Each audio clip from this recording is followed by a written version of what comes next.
All right, welcome to Rights in the Constitution. This is number 9 in the seminar series in the Constitution. And I've been thinking about this one for a long time. It really should have been one of my first presentations because it has a very strong foundational tint to it. We're talking about some principles that are very, very important in philosophies and philosophically sound ideas that built our nation. So even though it's number 9 in the series, I think it's really a foundational one that I would recommend. Hopefully you'll have some fun at it. I also want to point out and start out by giving some credit where credit is due. I have to mention all these presentations. I really feel like I don't have hardly any original ideas in these presentations. All I'm doing is compiling from the best writings, from the best men and women, the best hearts and minds, these ideas to pull together. So I want to make sure that if there's anything good in these presentations, if you like them, I want to stand outside of them as well and look on and say, hey, I'm an admirer of these presentations too, because I really don't feel like they're necessarily mine.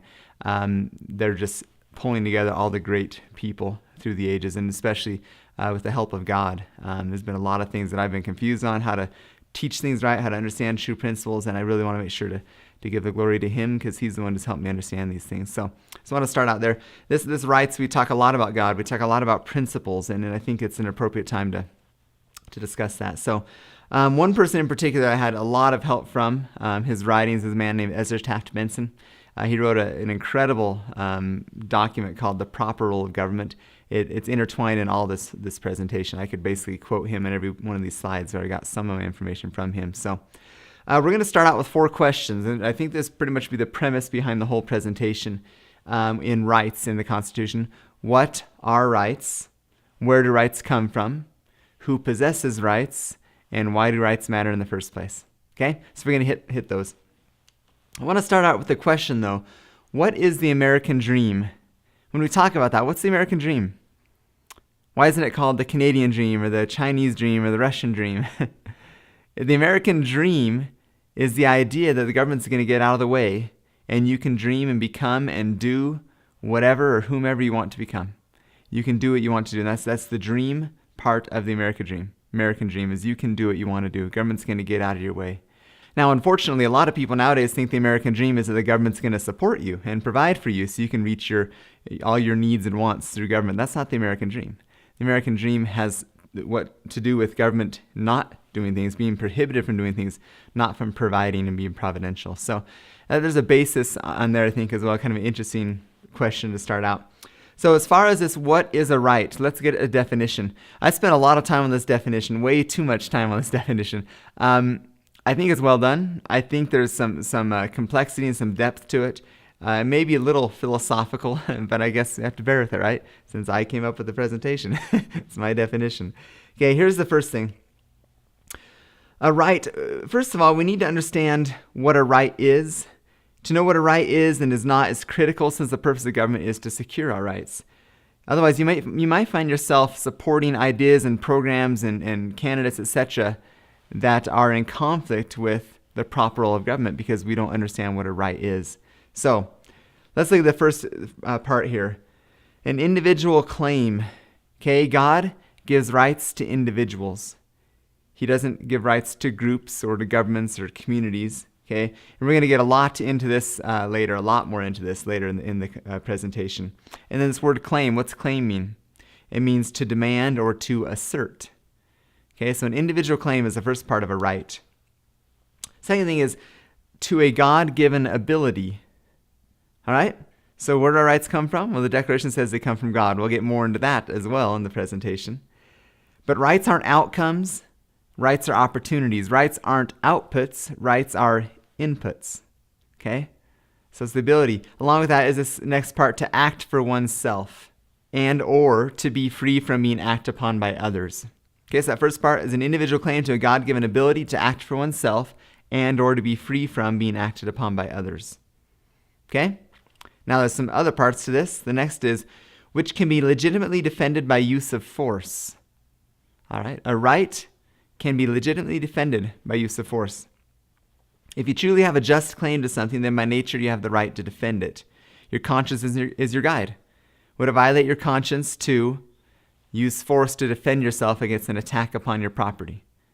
No, That'd be totally within my conscience. I feel like I have the right to do that, a God-given right to defend myself. But would it violate your conscience to use force to take property from another person in order to give it to another? Yeah, that would violate my conscience. I can't do that. I can't take from one and give to another. Okay?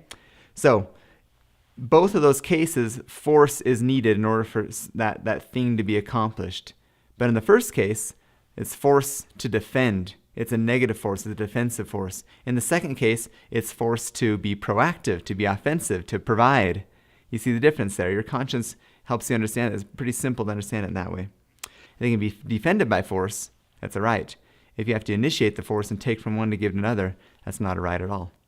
Okay? The next part of this is can be exercised by everyone. God doesn't give rights to just some people. He gives rights to all of his children, correct? So, if he gives rights to everyone, then if someone says, well, I have this right, but no one else does, that's not a right at all. It's most likely a privilege or a benefit. This next little word here is simultaneously. Everyone should be able to exercise that right at the same time. If it's mutually exclusive, it's not a right. Can everyone have life at the same time? Yeah. Can everyone have liberty at the same time? Yeah, unless someone uses their liberty to infringe on my liberty. Can everyone own property at the same time? Yes, not the same piece of property, but everyone can have private property. These things aren't mutually exclusive. Everyone can exercise them simultaneously. Okay? And does not force others to act in order for that claim to exist. Okay, rights stand on their own. They're independent. They don't depend on any other person or force in order to exist. Why? Because their source. They come from God. Okay? Now, they are natural, unalienable, and self-evident. In order for a person to have a right to something, if it's required that a different person be forced to give something up, then that's not a right. Like we talked about before, that's a privilege or a benefit. Okay? Is welfare a right? Well, no. Because what's its source? Its source is the property of other people. It can't exist unless someone else is forced to give up their property to supply the welfare for another person. Is life a right? Yes. It comes from God. It doesn't require anyone else to give up anything for that person to live. So you can see the difference there. Okay? So there's our definition. An individual claim to a God-given ability to act for oneself and or to be free from being acted upon by others, which can be legitimately defended by use of force. It can be exercised by everyone simultaneously and does not force others to act in order for that claim to exist. Okay? Like I said, maybe a long definition, but I think it's interesting to understand what a right is fundamental. It's foundational to understand the proper role of government. Because if you don't know what rights are, then you may be convinced that, well, what the government's doing is fine. Because we misunderstand what rights are. Okay, so there's the first definition, what is a right? The second question we were talking about is, where do rights come from? We already discussed that briefly. Let's get into a little bit more here. Thomas Jefferson says this: can the liberties of a nation be thought secure when we have removed their only firm basis? A conviction in the minds of the people that these liberties are of the gift of God, that they are not to be violated but with his wrath. Where do our rights come from? Either look at the foundation of the whole nation. Liberties can't exist unless we understand where they come from. They come as a gift from God. Okay, Thomas Paine further affirms this. He says, rights are not gifts from one man to another, nor from one class of men to another. It's impossible to discover any origin of rights otherwise than in the origin of man. It consequently follows that rights appertain to man in right of his existence, and must therefore be equal to every man. Okay, I'm going to read a little bit what I wrote here in the notes. What rights are equal to every man? Well, quite simply, the rights to be free, to do as we please, whatever we want to do, as long as we don't infringe on the rights of others, right? Now, this is an important point. Rights come from what individuals have in common, okay, which makes them similar by nature, not from what makes one individual inferior to another. That's the victim mentality. The victim mentality says, if I don't have as much as someone else, then I need to have more rights granted to me by government in order to make myself equal with that person. Well, that's because the focus is on an equality of things. Okay? God didn't give an equality of things to everyone. What he gave is an equality of rights, that everyone has the opportunity to do or to become, to not have anyone infringe on their life, liberty, property in that pursuit of their happiness. Okay, that's the difference. So in short, natural rights come from who we are, not from who we are not. All right? Now, that answers where our rights come from. They come from God. Frederick Bastiat says this: each of us has a natural right from God to defend his person, his liberty, and his property. These are the three basic requirements of life, and the preservation of any one of them is completely dependent upon the preservation of the other two. So the point being, who possesses rights? That's the question. Well, he's saying each of us. That means individually we possess rights. God doesn't grant rights to a group of people or to a government or to a community. He grants rights to individuals. All right? The basic foundation there.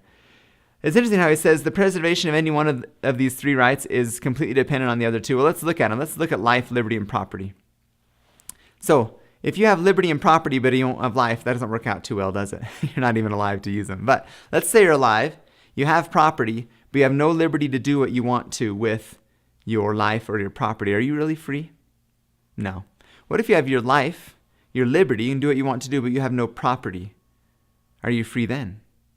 Well, Hamilton says this in Federalist 73. He says, a power over a man's support is a power over his will.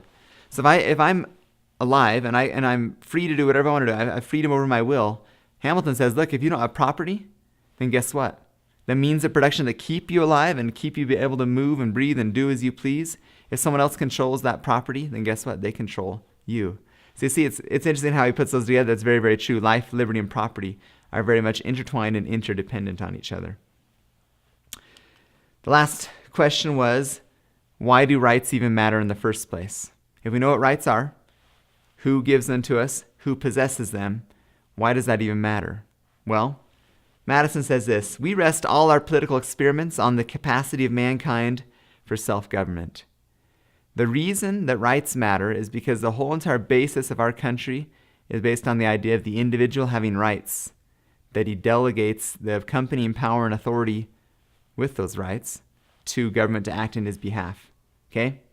And since man formed government, man must remain master over that government. Right? Essentially in this quote, Madison's saying is we need to decentralize. We need to push power down to the people because this whole experiment, this American experiment is based on self-government. And we need not centralize power.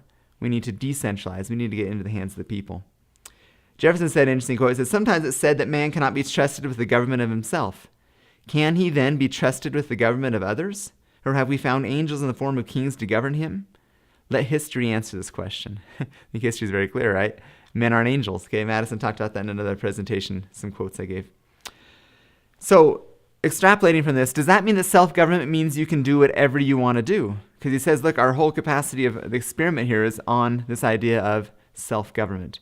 Self-government means you can do whatever you want to do? Jefferson helps us out with that a little bit. He says this, of liberty, I would say that in the whole plenitude of its extent, it is unobstructed action according to our will.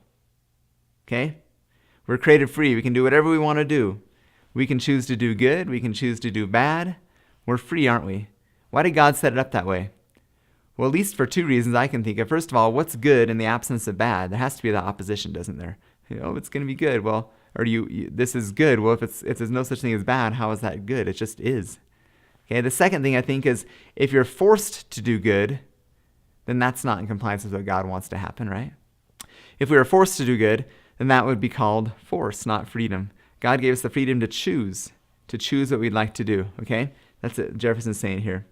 Now, he goes on to say, but rightful liberty, he qualifies this idea of liberty, doing whatever you want. Rightful liberty is unobstructed action according to our will, but within limits drawn around us by the equal rights of others. So what restrains our actions? The equal rights of others. We can do whatever we want to do as long as we're not infringing on other people's rights. He concludes by saying, I do not add within the limits of the law, okay? Because he says what restrains our actions, our liberty, is the rights of others, the equal rights of others.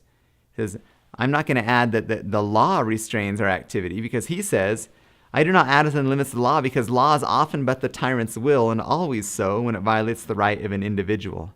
Notice the focus he has on the individual. He has a fairly negative view of government here, right? He says, look, the law usually is the tyrant's will. So it's not the tyrant's will that restrains us, it's the equal right of others. It's natural law that restrains us. Okay? Now, John Locke was an awesome writer, very good philosopher that in some ways was the founder's founder. He says this, and he kind of is a second witness to what Jefferson's saying. Freedom is not, as we are told, liberty for every man to do what he desires. For who could be free when every other man's humor might domineer over him? Freedom is the liberty to dispose and order as he desires his person, actions, possessions, and his whole property, within the allowance of those laws under which he is, and therein not to be subject to the arbitrary will of another, but freely follow his own. There's a difference there, isn't it? Because Jefferson says, no, it's not the law that restrains us, and Locke says, no, it is the law. Okay, so these are very similar founding fathers. John Locke wasn't a founding father, but very similar ideas, foundational ideas. And let's look at the difference, though. Because Locke is saying it is within the proper role of law to restrain our actions, not just the equal rights of others. Well, that's because he defines law to be respectful of that. Okay, let's go on to the next part of his quote. Because he says, the end of law is not to abolish or restrain, but to preserve and enlarge freedom. For in all the states of created beings capable of laws, where there is no law, there is no freedom. For liberty is to be free from restraint and violence from others, which cannot be where there is no law. So they're saying the same thing really in the end, aren't they? Because what Locke is saying is that we're talking about natural law that complies with the laws of nature, and nature's God. And Jefferson, I'm sure, would say, well, it's fine, yeah, if law restricts our actions, our liberty, if that law complies with natural law. His problem is, history has taught us that law usually is just the tyrant's will. Okay? So we can do what we want to as long as we're not infringing on other people's rights. Jefferson adds this to it. With all these blessings, what more is necessary to make us a happy and prosperous people? Still one more thing, fellow citizens, a wise and frugal government which shall restrain men from injuring one another, shall leave them otherwise free to regulate their own pursuit of industry and improvement, and shall not take from the mouth of the labor the bread it has earned. This is the sum of good government. Okay? So a lot of them are saying the same thing. There's natural law. Just think through this. The job of government is to protect us, but not to provide things for us, not to do all those things. Okay, so kind of the intro there. What are rights? Who possesses them? Who gives them to us? Who possesses them? And why do rights matter? Okay, we've got hopefully a foundational summary. We're going to get into a lot more detail on each one of those things, but it gives us an idea here.